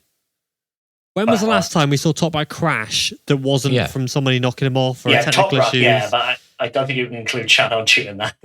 At least not this year. Chan Onsu isn't a major crasher. Yes, he crashes quite a bit. He does enjoy a good crash on that course. This year, Chan Onsu that's not even been updated. But he only crashed he crashed 4 times last year in 24 races. And yeah, he did cause an absolute pile up at Moss. Yeah, I did forget about that. But he still stayed on there. Everyone else just crashed behind him. That's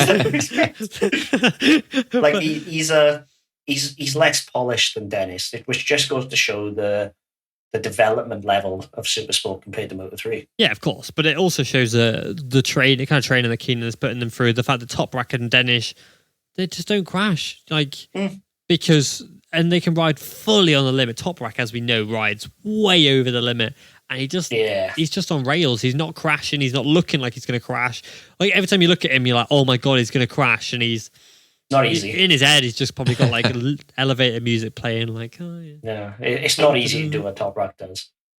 You've got to be special to do it. Yeah, and the thing is, Onshu has got all the makings of that as well. But yeah, like spectacular from him, and Diego Moreira as well to get pole position and then matches it best result in Moto3 of P6 today as well was solid. Solid. I was going to say, like, he literally was a yo-yo today. He was up and down, and then grabbed P6. I think he'll have wanted more. Yeah, of course he would. Aye. But everybody's not winning once more, you know. But yes, really good race by him. Yamanaka as well. Like, even though he didn't round it off, that's his first front row. Yeah, he did really well. Minho got promoted inside the points, so that's really good. But what the is going on with Mig? Minho is just Minho, isn't it? He ain't staying there. Like, unless Snipers officially become the VR46 junior squad, which they pretty much are. Yeah. He ain't staying. No, he shouldn't be staying. He should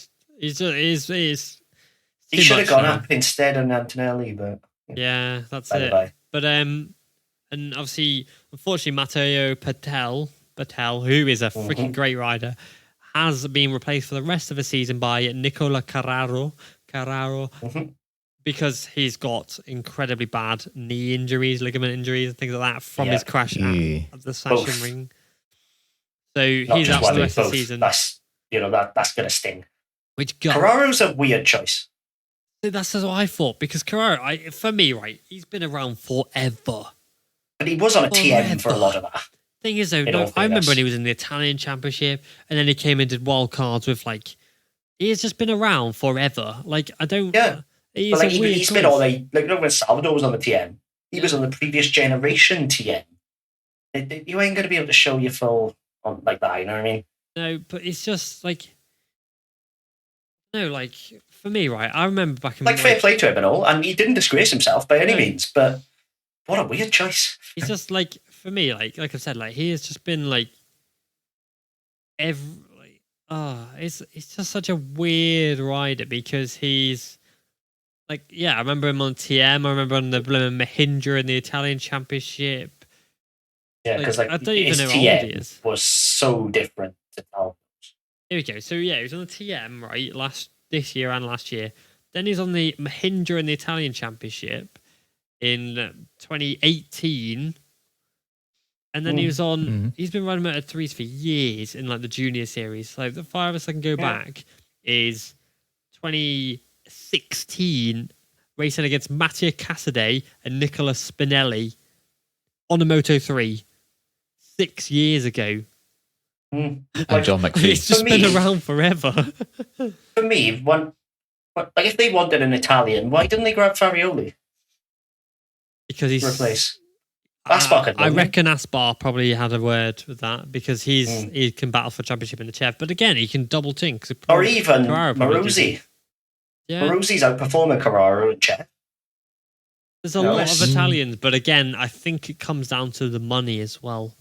Like, how much money? Because Carraro is a rider with money that is. Yeah, he must have brought shekels. Let's be honest. Let's have a look. How old is Carraro? Right.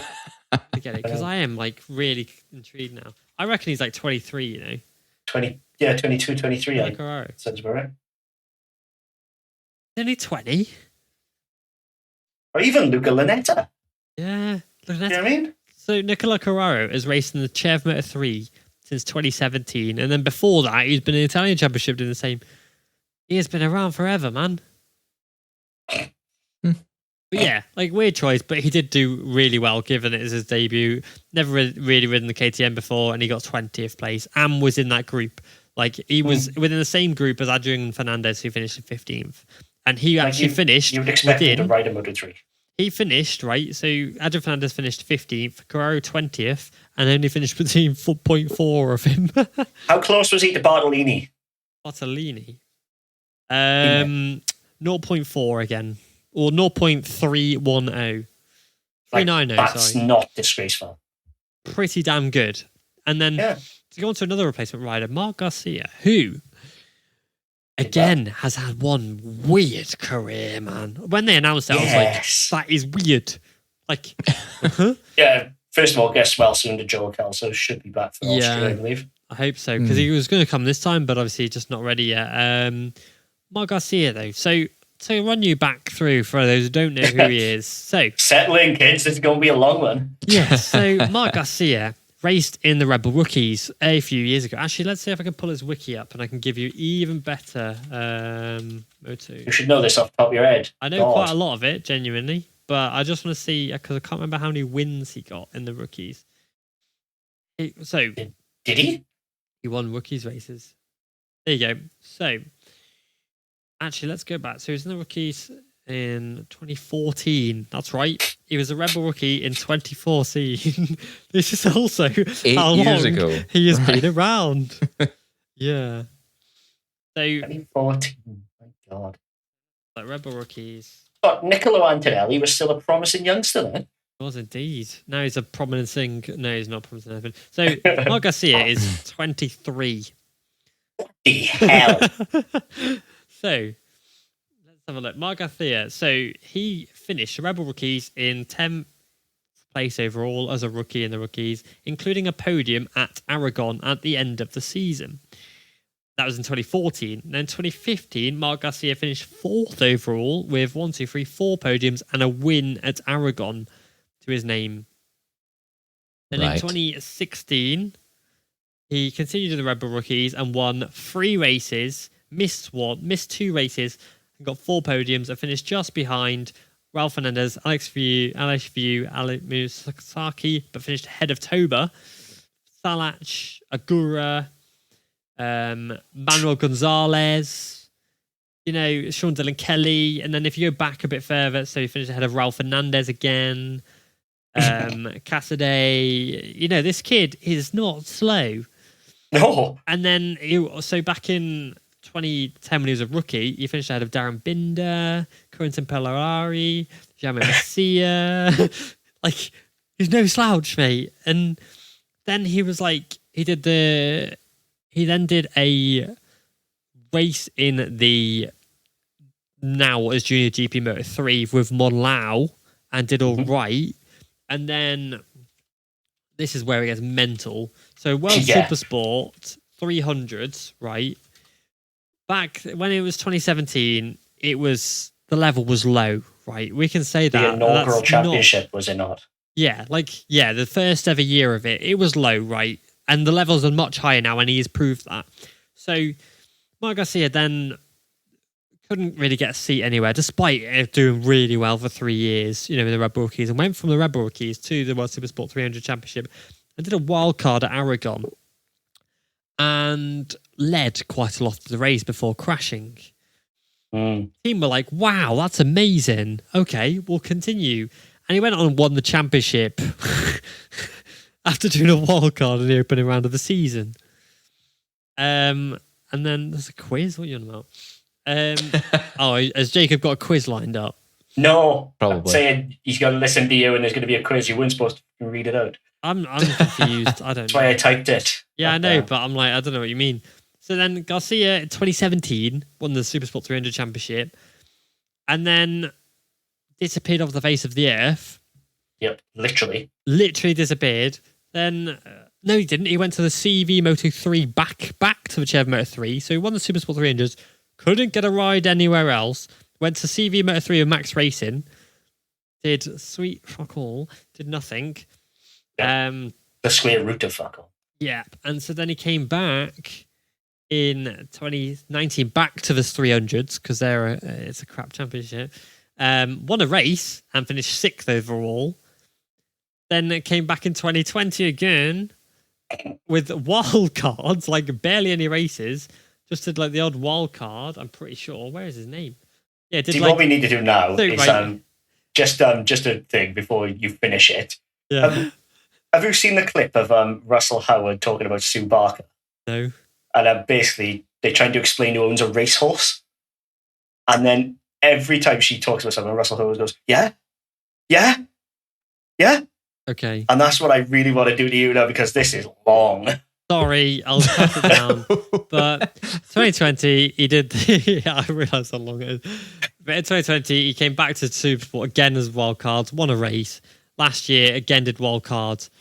Didn't really do much. And then this year, he's now battling for the Supersport 300 Championship again. He was 24th overall last year in the Supersport 300s, which shows the dramatic change in level. Now he's battling for the championship. So this kid, who was a Red Bull rookie in 2014, disappeared really into Supersport 300, got kind of sucked into the system, as then made a Moto3 wildcard at 23 years old, which is really weird. Probably Well, replacement ride. yeah. And to be fair to him, he wasn't poor. he beat Anna Carrasco. He beat Anna Carrasco by 12 hundredths of a second, so 0.010. But the fact that he came in, zero prior race experience, hasn't ridden a Moto3 bike since 2018, and did that.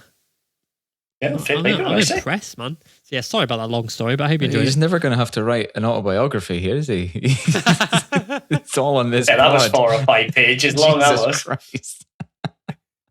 But literally, it's worth, like, it's long as hell, but it is worth pointing out because it's been. No, she didn't. Good Lord. No, it's worth pointing out because it's so. He's just had a weird career. So then for them to be like, oh yeah, we'll put Mark Garcia on the bike. How can you call a 23-year-old a journeyman? It's the equivalent of someone who's 23 at a football and gone to like 7 different clubs. It's like blimmin'. It'd be like, say, Sergio Garcia winning the championship in Moto3, disappearing to Moto2 for a bit, going, nah. Fanati. Yeah, going, nah, then disappearing, coming back with some wildcards in Moto3 for a few years, winning the odd race, still not getting a proper full-time seat, finishing 24th overall, and now he's back winning the championship, and you're like, and then gets a wildcard in World Superbikes, and you're like, what? In the Superbike class, like, it's just weird, man. But yeah, so long story short, he did really well, and shout out to Mark Garcia. Yeah. Right, so if someone wants to bookmark before and after that explanation, save yourself 5 minutes. Yeah, sorry about that.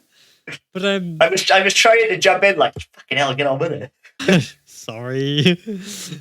That's good. Yeah, that's good. What else happened in Sato Moto3? got into Q2 though. Oh yeah, Sato smashed it. He actually looks like he's grown a little bit as well. Probably. He genuinely looked like a fetus, didn't he, at the start of the season? Well, I mean, he's got to be at that stage where he is growing pretty quick. No, yeah, he's what, like 16? Next to Adji as well. He just he just looked like a fetus in a jar. It's great, and now he actually looks like he's a world championship rider. Yeah, he'll get there. He'll do bits. I'm sure of it. Well, you had him as rookie of the year, didn't you? Mm-hmm. That's it. How are you feeling about that? What else happened? McPhee bottled it again. McPhee, he did amazing, mate. He came from 14th to 7th in the last 3 laps through no fault of his own. He did really well to do that. It definitely wasn't because everyone else crashed out. Really good race. If I speak, I get fined. He could he had it. He had pace and everything. He could have done well, but he just doesn't fight enough, man. He just kind of he tries a bit, realizes that actually it's really difficult. You are? Yeah. The old man of the group. He just sort of like realizes it's really hard to stay in front of these guys who are willing to just take you out, and decides, I'll settle for 7th or whatever. And it's kind of like... The problem he's got is like, it's like the equivalent of you and me arguing with a 20-year-old. We'd be over it. It'd just be like me, I'm 24, we. Like, that's carry on, buddy. You know what I mean? Like, that's where it is. Yeah. Like, you don't want to be arguing with these kids because they will just take you out, literally. Knock you out. They will literally go to the apex whether you're there or not. You're making me sound with the year 7. Well, we are. You are old. You are. I don't want to point out the obvious here, Cam, but...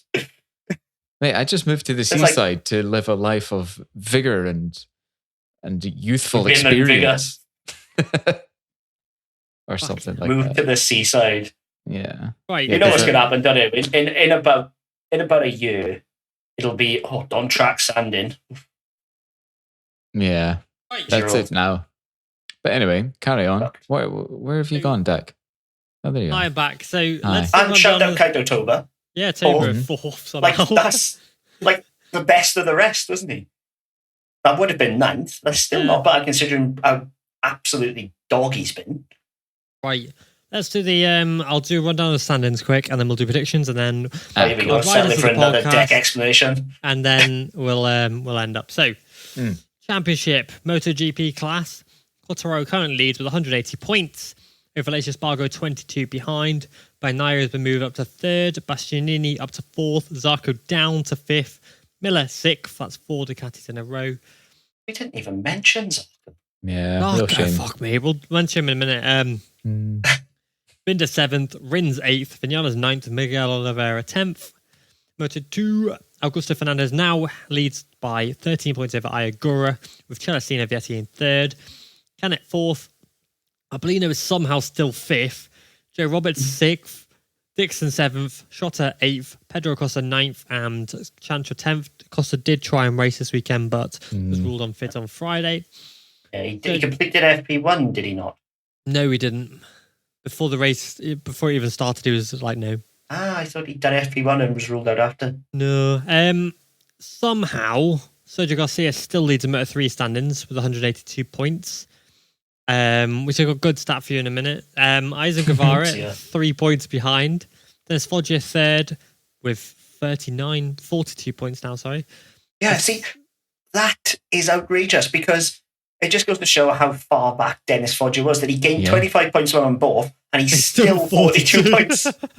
He was 67 and now it's 42. You know what I mean? Like, it's basically all he's done is take a chunk rather than kickstart his championship charge. Yeah.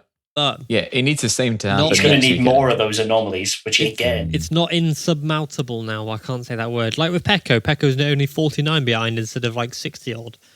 It can happen. We ain't going to get a load of Fabio 8s, the same as we ain't going to get 2 double takeouts again. Yeah, never know. No. But so Masia 4th, Onchu 5th, Sasaki 6th, Suzuki 7th, Minyo 8th, Tatai 9th, and Artigas in Minyo 8th? I Yep. suppose his early season form, Yeah. And so if Garcia had stayed on and Guevara had stayed on, they actually were at the point where they were over 200 points. If that had been the case, it would have ruled out Furusato, Sura, Carrasco, Salvador, Asman, Lanetta, Gerard Riu, Joshua Watley, Carraro, Rueda, Garcia, and Alonso of winning the Moto3 World Championship this year. Whoa. But they're still in contention. So yeah, Joshua Watley, mate. Come on. You still got it above. Hang on a minute. What? Lanetta. Yeah. Lanetta raced at Assen. At Assen. For the same team. Why did he not just fill in the rest of the year? Money, money, money. Yep. Money. But yeah, and Zarco bottled it again. MotoGP. He's never going to win a race. Got pole. No. He doesn't deserve the factory seat. He's never going to win a race. Deal with it. No, but yeah, sad. Right, predictions. Then we'll do Rider of the race because it's been nearly 2 hours, man. I've got a pizza sat there. I'm hungry, man. Oh, nice. A pizza. Okay. Is it one of those weird Italian pizzas? Bellissimo. No, it's one of those fucking like all the vegetables on it and stuff. Mate, no, I got a pizza. It's Pizza Express margarita, mate. It's banging. They're actually pretty Look at good. this rich bitch, Pizza Express. What can I say, mate? That podcast money is coming in clutch, mate. Still no whiskey money. sponsor. Pizza Express. Yeah, mate. Oh, yeah, I forgot to say this podcast is actually sponsored by OnlyFans this episode. So, yeah, aka my OnlyFans. Please buy it. I'm poor. Flop it out. No, I don't do OnlyFans. Just, we ain't Josh Herron. Yeah, I don't even think he's sponsored by it. I think he just puts the label on his helmet. Oh, that's even funnier. So, prediction time. Right, if you haven't listened to this before, you don't know, we do predictions before every race. So, to run you through the point system, you get 1 point for any place of the riders. Every year we say, every week, we say we should pre-record this and then insert it, and we never do. I know. You get a point for pole. You get 5 points if you correctly predict the rider on the podium. So, for example, you get 1 point if you predict Guevara to be third and he comes second, and you get 5 points if you predict Guevara to be third and he finishes third. 10 points if you correctly predict the winner. If you get all 3 podium places riders correct, but they're in the correct positions, you get 15. If you get all 3 podium positions incorrect, but if you get all 3 podium positions riders correct, but they're in the incorrect positions, I'm terribly sorry. But you get pole correct, you get 20 points. So it's basically the same as 15, but you also get pole correct. 25 points if you get the podium correct in the correct positions, and you get 30 points if you correctly predict the podium in the correct positions and pole. Full house. So, after so many rounds, the championship lead looked like this. Me with 190. Cameron in second with 120. Ryan in third with 115. And Jacob at the back with 105. Woof. That is about to change. So, pole position, Moto3. I went for Foggia. Jacob went for Guevara. Cameron went for Guevara. Ryan went for Foggia. And it was Moreira on pole. Obviously. Scored. Why didn't we see that coming? Yes. Mm-hmm. Yeah. So, Moto, for me, I went with Garcia to win. Foggia second. Guevara third. Foggia won the race. I get 1 point. Jacob went Guevara first. Garcia second and Ogden third. 0 points for Jacob. Nice, Scott. Cameron went Guevara first. Sasaki second. Messia third. Messia was indeed second, so he gets a point. Ryan went Guevara first, Messia second, Sasaki third. Ryan scores 5 points. After Moto3, I lead with 191. Cameron with 121. Ryan third with 120. And Jacob with 105. So 1 point in it. Moto2, I went for pole, Dixon. Jacob and Cameron went for Agura, and Ryan with lows. It was Fernandez. So, in the race, I went for Fernandez to win. Canet second, Roberts third. Fernandez won the race. I get 10 points. Jacob went for Fernandez.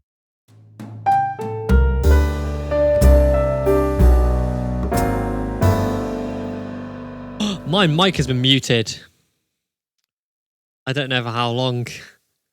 Oh, God.